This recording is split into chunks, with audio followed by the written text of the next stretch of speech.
Hi everybody, and welcome to episode 2 of this video series on effective practice and warm-ups.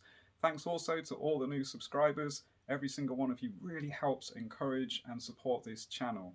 In today's video, we're going to be looking at practice percentages and plans, which all sounds very exciting, and it's to do with working out exactly what we're going to be doing in our practices to make them a little bit more effective. It doesn't really matter if you want to follow one of these plans or if it just gives you a little idea as to how to get a little more out of your practice if you only have a short amount of time. We're also going to be looking at the pattern in the first introductory video and having a little bit more of a look at how exactly that helps our fingers to get more balanced and equal, so we can work a little bit better at all of our pieces. And I'm going to do a play along bit where we can actually go with each other and play nice and slowly through the pattern until you're very comfortable with it and it becomes part of your practice. Okay, so let's start with practice percentages and coming up with a good plan for my practice. Now I've got here all the things that my teacher's given me. I've got my exam pieces, I've got my sight reading, I've got a piece to learn for fun, I've also got my scales, and so many things to fit into the time that I've got. But how do I plan what to do? Well, most people don't plan. In my experience as a teacher, most people simply start with whatever's on the top, whatever they fancy, and have a go at it and see what happens. If they run out of time, then that's how it all ends. But we can do something a little bit better than that, and I would always encourage all of my pupils to do something a little bit like a plan. You don't have to stick to it every time, indefinitely. You might just want to dive into your favourite piece, do a little bit of sight reading, or practice your scales if you fancy. But if you've got a special time set aside, perhaps you've got half an hour, you really want to do something effective in it because it's your best time of the week, this is where your plan can help. Now, without getting down to too much maths, what I would recommend is spending at least 5 or 10% of your practice time doing a little bit of a warm-up, which we'll be getting to a little bit later, as I mentioned. Now, during that warm-up, you might just get yourself zoned into the piano, get all of those worries of the day, the hustle and the bustle of school or work, or whatever you've been up to, out of your mind, and get focused on your piano. And this is what really makes effective practice.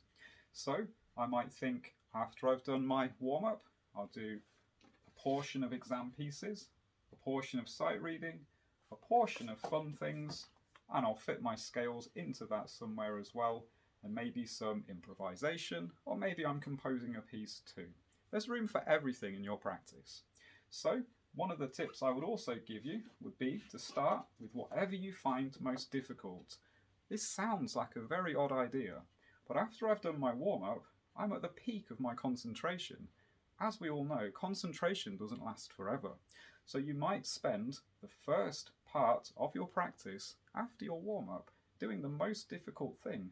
Don't go into the trap of building up to it. I'll play my easiest piece, then I'll play my next easiest piece, and I'll finish with the hardest thing once I'm ready.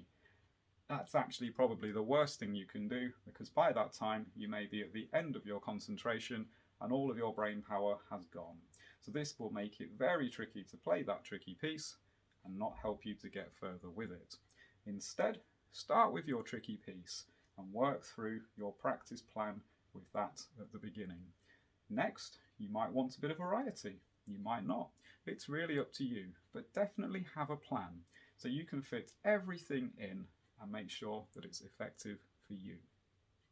So let's get to looking at the warm-up pattern for today, taking it apart and seeing exactly how it can be effective for you. Okay, so today's pattern is going to be the same as the pattern we used in the first video.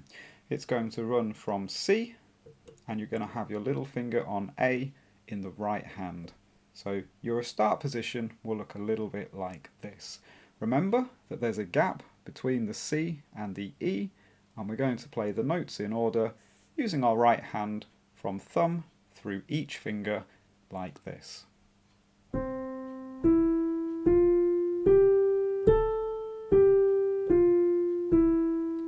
And we're going to pause when we reach the E. We're then going to move our thumb up to fill the gap that we left and move all of our other fingers up so that the gap is now on the E. you can then play the pattern one more time in the new position, like this.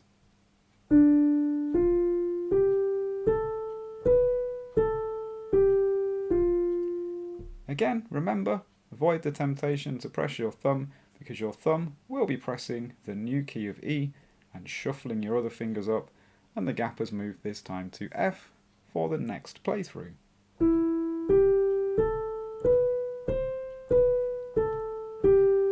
We then keep moving our fingers in this fashion to repeat the pattern.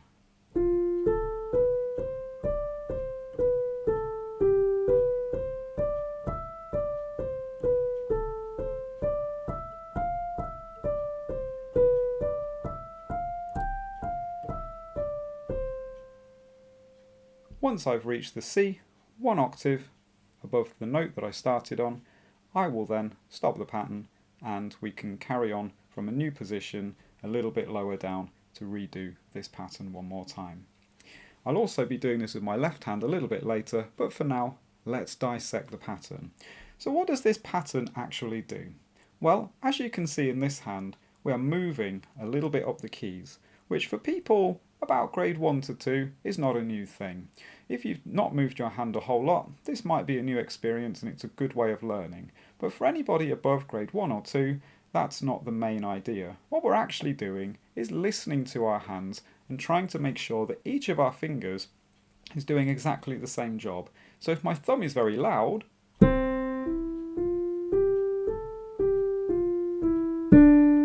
then I'll know I need to press a little bit more gently with my thumb.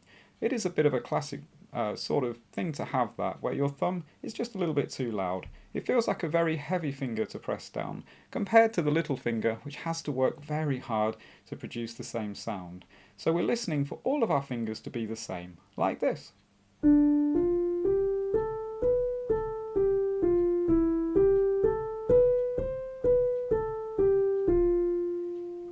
The other thing we'll be doing then, when we move to the left hand especially for this pattern, is actually strengthening the coordination of our fingers as well. A lot of people find it very hard to use their little finger as effectively as the rest of their fingers. The fourth finger causes similar trouble a lot of the time.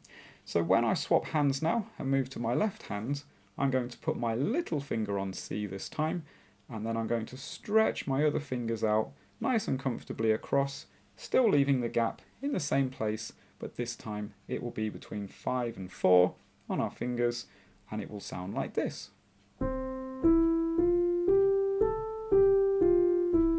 Now I haven't kept my little finger pinned down onto the C because it's a little uncomfortable, but I'm keeping it thereabouts so that I know where I've come from. I'll then move it up to the D as before, shuffling the rest of my fingers at the same time so we can repeat the pattern one note higher.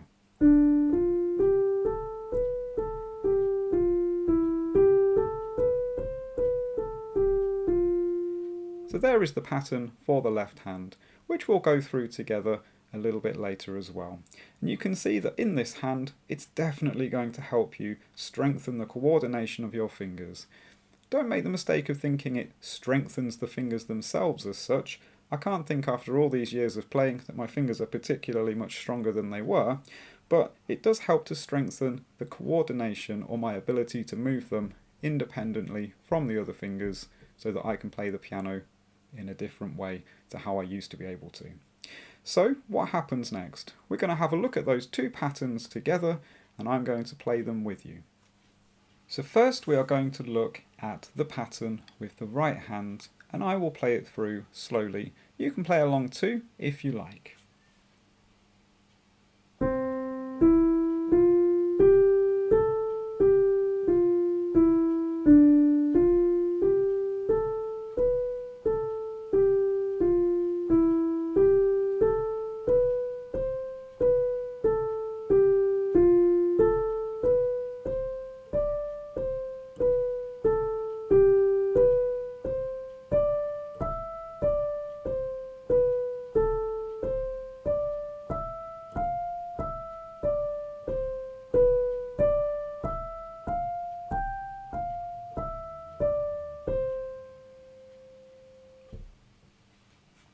Now we're going to have a go with the same pattern using our left hand.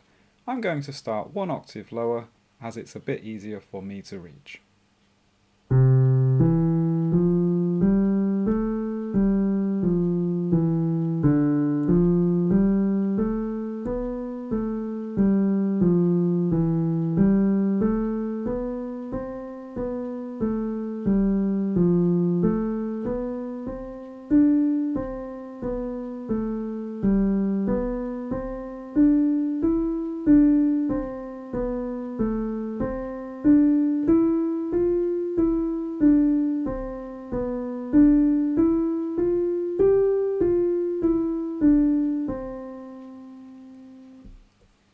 Remember to keep your hands and wrists and arms as relaxed as possible as you play so that you don't tense up, as this will not help you get ready for your practice.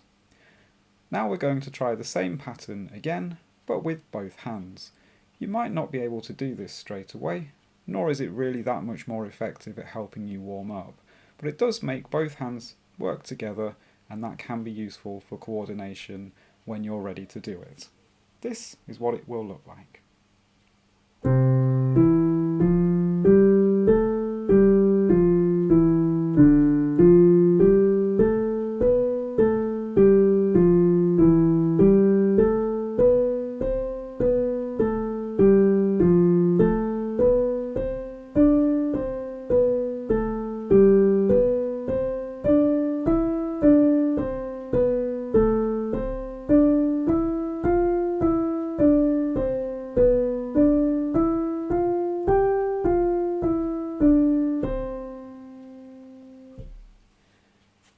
Now, if you found going at that pace fairly easy, you can also go a little bit quicker.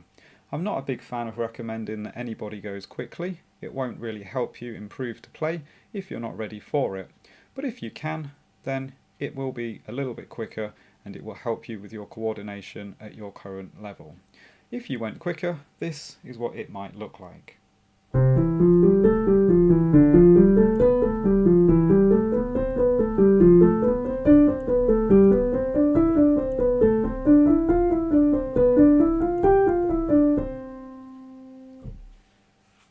If you feel that going that quickly or at any sort of quicker speed disrupts the flow of your music and doesn't make you feel very relaxed, then it's not the right thing to do at this point in your practice. You'll work towards it and you will get there eventually if you'd like to.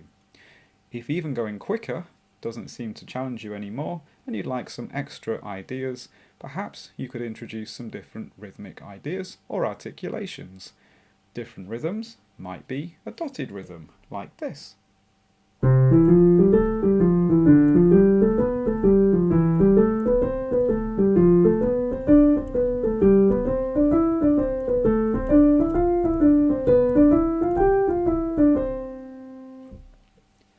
You might also try inverting the dot in a Scott snap rhythm like this.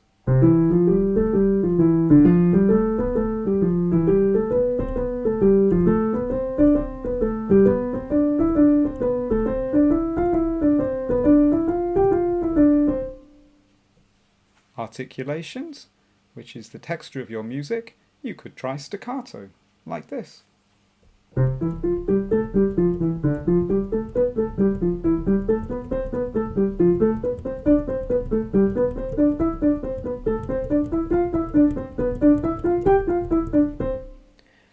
Or any other number of combinations of these different types of alteration. Well, I hope you've enjoyed today's video, which has been a little bit more of a detailed look at our first warm-up pattern.